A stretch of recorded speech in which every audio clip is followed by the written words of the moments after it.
गुरुर्ब्रह्मा गुरुर्विष्णु गुरुर्देवो महेश्वरा गुरुर्साक्षात् परब्रह्मं तस्मै श्री गुरवे नमः. ഓം ശ്രീ ഗുരവേ നമ. ഓം ശ്രീ ഗുരുഭ്യോ നമ. നമസ്കാരം. 2026 മെയ് 17 മുതൽ 23 വരെ, അതായത് മലയാള വർഷം 1201 ആണ്ട്, ഇടവം 3 മുതൽ 9 വരെയുള്ള വാരഫലമാണ് പറയാൻ പോകുന്നത്.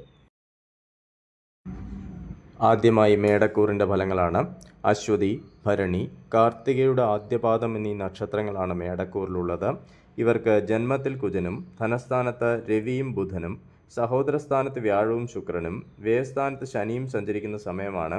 മനസ്സുഖം കുറയും. പലതരത്തിലുള്ള വിഷമങ്ങൾ അനുഭവിക്കേണ്ടതായി വരും. മാനക്ഷയം, വസ്ത്രലാഭം, ഭയം, ദുഃഖം എന്നിവയ്ക്ക് സാധ്യത കാണുന്നു. സ്വജനവിരഹവും ശത്രുശല്യവും ഉണ്ടാകാനിടയുണ്ട്. സംസാരം കൊണ്ട് ഗുണാനുഭവങ്ങൾക്ക് സാധ്യത. കാര്യതടസ്സം, സ്ഥാനഭ്രംശം എന്നിവയ്ക്ക് സാധ്യത കാണുന്നു. ഐശ്വര്യവും ആജ്ഞാശക്തിയും വർദ്ധിക്കും. അലച്ചിൽ, മനോദുഃഖം എന്നിവ ഉണ്ടാകാനിടയുണ്ട്. ദോഷപരിഹാരാർത്ഥം ശിവപ്രീതി, സുബ്രഹ്മണ്യപ്രീതി, മഹാവിഷ്ണുപ്രീതി, ധർമ്മശാസ്താപ്രീതി എന്നിവ വരുത്തുക. അടുത്തത് ഇടവക്കൂറിൻ്റെ ഫലങ്ങളാണ്. കാർത്തിക മുക്കാൽ, രോഹിണി, മകയിരത്തിൻ്റെ ആദ്യത്തെ പകുതി എന്നീ നക്ഷത്രങ്ങളാണ് ഇടവക്കൂറിലുള്ളത്. ഇവർക്ക് വ്യയസ്ഥാനത്ത് കുജനും ജന്മത്തിൽ രവിയും ബുധനും ധനസ്ഥാനത്ത് വ്യാഴവും ശുക്രനും ലാഭസ്ഥാനത്ത് ശനിയും സഞ്ചരിക്കുന്ന സമയമാണ്. അനുഭവഗുണം വർദ്ധിക്കും. ധനധാന്യ സമൃദ്ധി ഉണ്ടാകും. വാക്കുപാലിക്കാൻ സാധിക്കും. ബന്ധുക്കളുമായി കലഹത്തിന് സാധ്യത. ഭൂമി സംബന്ധമായ ചെലവുകൾ ഉണ്ടായേക്കാം. ആരോഗ്യം ശ്രദ്ധിക്കുക. വസ്ത്രലാഭം, ഭയം, ശയനസുഖം, മാനക്ഷയം എന്നിവ ഉണ്ടാകാം. സഞ്ചാരക്ലേശം, കോപവർദ്ധനവ് എന്നിവ ഉണ്ടാകാം. ദോഷപരിഹാരാർത്ഥം ശിവപ്രീതി, സുബ്രഹ്മണ്യപ്രീതി എന്നിവ വരുത്തുക. അടുത്തത് മിഥുനക്കൂറിൻ്റെ ഫലങ്ങളാണ്. മകേരത്തിൻ്റെ അവസാനത്തെ പകുതി, തിരുവാതിര, പുണർദം, മുക്കാൽ എന്നീ നക്ഷത്രങ്ങളാണ് മിഥുനക്കൂറിലുള്ളത്. ഇവർക്ക് ലാഭസ്ഥാനത്ത് കുജനും വ്യയസ്ഥാനത്ത് രവിയും ബുധനും ജന്മത്തിൽ വ്യാഴവും ശുക്രനും കർമ്മസ്ഥാനത്ത് ശനിയും സഞ്ചരിക്കുന്ന സമയമാണ്. കഷ്ടനഷ്ടങ്ങൾ വർദ്ധിക്കും. തൊഴിൽ രംഗത്ത് ബുദ്ധിമുട്ടുകൾക്ക് സാധ്യത. മൃഷ്ടാന്ന ലാഭം, മാനക്ഷയം, വസ്ത്രലാഭം, അമിതമായ ചെലവ് എന്നിവ ഉണ്ടാകാം. അധികാരികളുടെ പ്രീതി ലഭിക്കാൻ സാധ്യത കാണുന്നു. വിദ്യാർത്ഥികൾക്ക് പഠനത്തിൽ ശ്രദ്ധ കുറയാനിടയുണ്ട്. കലഹപ്രവർത്തനങ്ങൾ നിയന്ത്രിക്കുക. വസ്ത്രലാഭവും ദാമ്പത്യ സൗഖ്യവും ഉണ്ടാകും. ദുഷ്പ്രവൃത്തികൾ താൽപ്പര്യം വർദ്ധിക്കും. ധനപരമായി മെച്ചമായിരിക്കുകയില്ല. ദോഷപരിഹാരാർത്ഥം ശിവപ്രീതി, ധർമ്മശാസ്താപ്രീതി, മഹാവിഷ്ണുപ്രീതി എന്നിവ വരുത്തുക. അടുത്തത് കർക്കിടകക്കൂറിൻ്റെ ഫലങ്ങളാണ്. പുണർദം അവസാന പാദം, പൂയം, ആയില്യം എന്നീ നക്ഷത്രങ്ങളാണ് കർക്കിടകക്കൂറിലുള്ളത്. ഇവർക്ക് കർമ്മസ്ഥാനത്ത് കുജനും ലാഭസ്ഥാനത്ത് രവിയും ബുധനും വ്യയസ്ഥാനത്ത് വ്യാഴവും ശുക്രനും ഭാഗ്യസ്ഥാനത്ത് ശനിയും സഞ്ചരിക്കുന്ന സമയമാണ്. പിതൃതുല്യരായവർക്ക് അരിഷ്ടതകൾക്ക് സാധ്യത. മനസ്സുഖം കുറയും. വിവിധ മാർഗങ്ങളിലൂടെയുള്ള ധനാഗമത്തിന് സാധ്യത. യാത്രാക്ലേശം ഉണ്ടാകും. ജോലിഭാരം വർദ്ധിക്കും. കുടുംബസുഖം ഉണ്ടാകും. വിദ്യാലാഭം പ്രതീക്ഷിക്കാം. ദുഷ്പ്രവൃത്തികൾ താൽപ്പര്യം വർദ്ധിക്കും. ബന്ധുസമാഗമം, അമിതമായ ചെലവ്, ശയനസുഖം, കർമ്മതടസ്സം എന്നിവയ്ക്ക് സാധ്യത കാണുന്നു. ആരോഗ്യനില മെച്ചപ്പെടും. ദോഷപരിഹാരാർത്ഥം മഹാവിഷ്ണുപ്രീതി, ധർമ്മശാസ്താപ്രീതി എന്നിവ വരുത്തുക. അടുത്തത് ചിങ്ങക്കൂറിൻ്റെ ഫലങ്ങളാണ്. മകം, പൂരം, ഉത്തരത്തിൻ്റെ ആദ്യപാദം എന്നീ നക്ഷത്രങ്ങളാണ് ചിങ്ങക്കൂറിലുള്ളത്. ഇവർക്ക് ഭാഗ്യസ്ഥാനത്ത് കുജനും കർമ്മസ്ഥാനത്ത് രവിയും ബുധനും ലാഭസ്ഥാനത്ത് വ്യാഴവും ശുക്രനും അഷ്ടമത്തിൽ ശനിയും സഞ്ചരിക്കുന്ന സമയമാണ്. കർമ്മപുരോഗതി ഉണ്ടാകും. അനുഭവഗുണം വർദ്ധിക്കും. ഭാഗ്യസിദ്ധി, സർക്കാർ ഗുണാനുഭവങ്ങൾ, ബന്ധുസമാഗമം എന്നിവ ഉണ്ടാകാം. സാമ്പത്തിക ഗുണം കുറയും. അപ്രതീക്ഷിതമായ കാര്യതടസ്സം ഉണ്ടാകാനിടയുണ്ട്. അഭീഷ്ടകാര്യസിദ്ധിയും സന്താന ഗുണവും ഉണ്ടാകും. സുഖഭോജനവും ബന്ധുസമാഗമവും പ്രതീക്ഷിക്കാം. ആരോഗ്യകാര്യങ്ങളിൽ പ്രത്യേകം ശ്രദ്ധിക്കുക. ദോഷപരിഹാരാർത്ഥം ധർമ്മശാസ്താപ്രീതി വരുത്തുക. അടുത്തത് കന്നിക്കൂറിൻ്റെ ഫലങ്ങളാണ്. ഉത്രം, മുക്കാൽ, അത്തം, ചിത്തിരയുടെ ആദ്യത്തെ പകുതി എന്നീ നക്ഷത്രങ്ങളാണ് കന്നിക്കൂറിലുള്ളത്.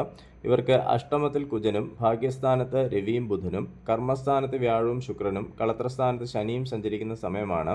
പിതാവുമായി അഭിപ്രായ വ്യത്യാസങ്ങൾ ഉണ്ടാകാനിടയുണ്ട്. മനസ്സുഖം കുറയും. ബന്ധനം, സർക്കാർ ഗുണാനുഭവങ്ങൾ, ബന്ധുസമാഗമം, കാര്യതടസ്സം എന്നിവ ഉണ്ടാകും.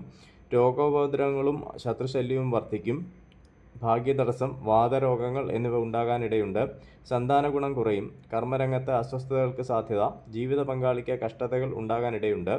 ദോഷപരിഹാരാർത്ഥം സുബ്രഹ്മണ്യപ്രീതി, ശിവപ്രീതി, മഹാവിഷ്ണുപ്രീതി, ഗണപതി പ്രീതി, ധർമ്മശാസ്താപ്രീതി എന്നിവ വരുത്തുക.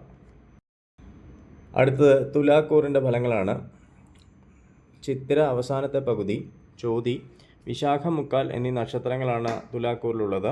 ഇവർക്ക് കളത്രസ്ഥാനത്ത് കുജനും അഷ്ടമത്തിൽ രവിയും ബുധനും ഭാഗ്യസ്ഥാനത്ത് വ്യാഴവും ശുക്രനും ശത്രുസ്ഥാനത്ത് ശനിയും സഞ്ചരിക്കുന്ന സമയമാണ്. അനുഭവഗുണം വർദ്ധിക്കും, കാര്യവിജയം ഉണ്ടാകും, കുടുംബസുഖവും ധനലാഭവും പ്രതീക്ഷിക്കാം, ഭാഗ്യവർദ്ധനവ് അനുഭവപ്പെടും, സന്താനഗുണം ഉണ്ടാകും, കണ്ണിനോ വയറിനോ അസുഖങ്ങൾ ഉണ്ടാകാനിടയുണ്ട്, അഗ്നി, ആയുധം, വാഹനം എന്നിവ സൂക്ഷിച്ച് കൈകാര്യം ചെയ്യുക, ഭയം, ബന്ധുസമാഗമം എന്നിവ ഉണ്ടാകാനിടയുണ്ട്, സ്ത്രീകൾ നിമിത്തം ദോഷങ്ങൾക്ക് സാധ്യത, ദോഷപരിഹാരാർത്ഥം സുബ്രഹ്മണ്യ പ്രീതി, ശിവപ്രീതി എന്നിവ വരുത്തുക. അടുത്തത് വൃശ്ചികക്കൂറിൻ്റെ ഫലങ്ങളാണ്. വിശാഖം അവസാന പാദം, അനിഴം, തൃക്കേട്ട എന്നീ നക്ഷത്രങ്ങളാണ് വൃശ്ചികക്കൂറിലുള്ളത്. ഇവർക്ക് ശത്രുസ്ഥാനത്ത് കുജനും കളത്രസ്ഥാനത്ത് രവിയും ബുധനും അഷ്ടമത്തിൽ വ്യാഴവും ശുക്രനും പുത്രസ്ഥാനത്ത് ശനിയും സഞ്ചരിക്കുന്ന സമയമാണ്. വയറിന് അസുഖങ്ങൾ ഉണ്ടാകും, മൃഷ്ടാന്ന ലാഭം, കർമ്മതടസ്സം, അപകടഭീതി, സ്വാതന്ത്ര്യക്കുറവ് എന്നിവ ഉണ്ടായേക്കാം. ശത്രുക്കളുമായി രമ്യതയിലെത്തും, സ്വജനവിരോധവും സുഖവിരഹവും ഉണ്ടാകും, യാത്രാക്ലേശവും മനോവിഷമതകളും ഉണ്ടാകാനിടയുണ്ട്, ഗൃഹോപകരണങ്ങൾ മാറ്റി വാങ്ങാനിടയുണ്ട്, കോപം നിയന്ത്രിക്കണം, ദോഷപരിഹാരാർത്ഥം ശിവപ്രീതി, മഹാവിഷ്ണു പ്രീതി, ധർമ്മശാസ്ത്ര പ്രീതി എന്നിവ വരുത്തുക. അടുത്തത് ധനുക്കൂറിൻ്റെ ഫലങ്ങളാണ്. മൂലം, പൂരാടം, ഉത്രാടം ആദ്യപാദം എന്നിവയാണ് ധനുക്കൂറിലുള്ളത്. ഇവർക്ക് പുത്രസ്ഥാനത്ത് കുജനും ശത്രുസ്ഥാനത്ത് രവിയും ബുധനും കളത്രസ്ഥാനത്ത് വ്യാഴവും ശുക്രനും സുഖസ്ഥാനത്ത് ശനിയും സഞ്ചരിക്കുന്ന സമയമാണ്. ഭാര്യയ്ക്കും ബന്ധുക്കൾക്കും കഷ്ടതകൾക്ക് സാധ്യത, സ്ത്രീകളുമായി കലഹത്തിനിടയുണ്ട്, യാത്ര കൊണ്ട് ഗുണമുണ്ടാകും, കാര്യവിജയം പ്രതീക്ഷിക്കാം, ഉന്നതന്മാരുടെ പ്രീതിക്ക് പാത്രമാകാനിടയുണ്ട്, ഉചിതമല്ലാത്ത ചിന്തകളും പുത്രദുഃഖവും മനസ്സിനെ അലട്ടും, രോഗശമനം, മൃഷ്ടാന്ന ലാഭം, അഗ്നിഭയം, സ്വാതന്ത്ര്യക്കുറവ് എന്നിവ അനുഭവപ്പെടും, ധനലാഭം, ആഗ്രഹസാഫല്യവും ഉണ്ടാകും, ദോഷപരിഹാരാർത്ഥം സുബ്രഹ്മണ്യ പ്രീതി, ഗണപതി പ്രീതി, ധർമ്മശാസ്ത്ര പ്രീതി എന്നിവ വരുത്തുക. അടുത്തതായി മകരക്കൂറിൻ്റെ ഫലങ്ങളാണ്. ഉത്രാടം മുക്കാൽ, തിരുവോണം, അവിട്ടത്തിൻ്റെ ആദ്യത്തെ പകുതി എന്നീ നക്ഷത്രങ്ങളാണ് മകരക്കൂറിലുള്ളത്. ഇവർക്ക് സുഖസ്ഥാനത്ത് കുജനും പുത്രസ്ഥാനത്ത് രവിയും ബുധനും ശത്രുസ്ഥാനത്ത് വ്യാഴവും ശുക്രനും സഹോദരസ്ഥാനത്ത് ശനിയും സഞ്ചരിക്കുന്ന സമയമാണ്. മനസുഖം കുറയും, സഞ്ചാര തടസ്സം, ശത്രുശല്യം, ശയനസുഖം, അഗ്നിഭയം എന്നിവ പ്രതീക്ഷിക്കാം, ദുർജന സംസർഗം ഉണ്ടാകും, ജപധ്യാനാദികൾക്ക് മുടക്കം നേരിടും, ആരോഗ്യകാര്യങ്ങളിൽ ശ്രദ്ധിക്കുക, ഒറ്റപ്പെടലുകളും മനോവിഷമങ്ങളും ഉണ്ടാകും, ഭൃത്യലാഭവും സഹോദരഗുണവും പ്രതീക്ഷിക്കാം, ദോഷപരിഹാരാർത്ഥം ശിവപ്രീതി, സുബ്രഹ്മണ്യ പ്രീതി, മഹാവിഷ്ണു പ്രീതി, ഗണപതി പ്രീതി എന്നിവ വരുത്തുക. അടുത്തത് കുംഭക്കൂറിൻ്റെ ഫലങ്ങളാണ്. അവിട്ടം അവസാനത്തെ പകുതി, ചതയം, പൂരുട്ടാതി മുക്കാൽ എന്നീ നക്ഷത്രങ്ങളാണ് കുംഭക്കൂറിലുള്ളത്. ഇവർക്ക് സഹോദരസ്ഥാനത്ത് കുജനും സുഖസ്ഥാനത്ത് രവിയും ബുധനും പുത്രസ്ഥാനത്ത് വ്യാഴവും ശുക്രനും ധനസ്ഥാനത്ത് ശനിയും സഞ്ചരിക്കുന്ന സമയമാണ്. വാക്കുകൾ സൂക്ഷിച്ച് പ്രയോഗിക്കുക, സന്താന ലാഭവും ധനസമൃദ്ധിയും ഉണ്ടാകും, വിവാഹാർത്ഥികൾക്ക് ഉചിതമായ വിവാഹാലോചനകൾ വന്നു ചേരാനിടയുണ്ട്, അനുഭവഗുണം വർദ്ധിക്കും, ബന്ധുസമാഗമം ഉണ്ടാകും, ശത്രുനാശവും വസ്ത്രാഭരണ ലാഭവും ഉണ്ടാകാം, ഭയം, സഞ്ചാരതടസ്സം, മൃഷ്ടാന്ന ലാഭം, ശയനസുഖം എന്നിവ പ്രതീക്ഷിക്കാം, സ്ത്രീ പുരുഷ സുഖാനുഭവങ്ങൾ നഷ്ടപ്പെടാനിടയുണ്ട്, ദോഷപരിഹാരാർത്ഥം ശിവപ്രീതി, ധർമ്മശാസ്ത്ര പ്രീതി എന്നിവ വരുത്തുക. അടുത്തത് മീനക്കൂറിൻ്റെ ഫലങ്ങളാണ്. പൂരുട്ടാതി അവസാന പാദം, ഉത്രട്ടാതി, രേവതി എന്നീ നക്ഷത്രങ്ങളാണ് മീനക്കൂറിലുള്ളത്. ഇവർക്ക് ധനസ്ഥാനത്ത് കുജനും സഹോദരസ്ഥാനത്ത് രവിയും ബുധനും സുഖസ്ഥാനത്ത് വ്യാഴവും ശുക്രനും ജന്മത്തിൽ ശനിയും സഞ്ചരിക്കുന്ന സമയമാണ്.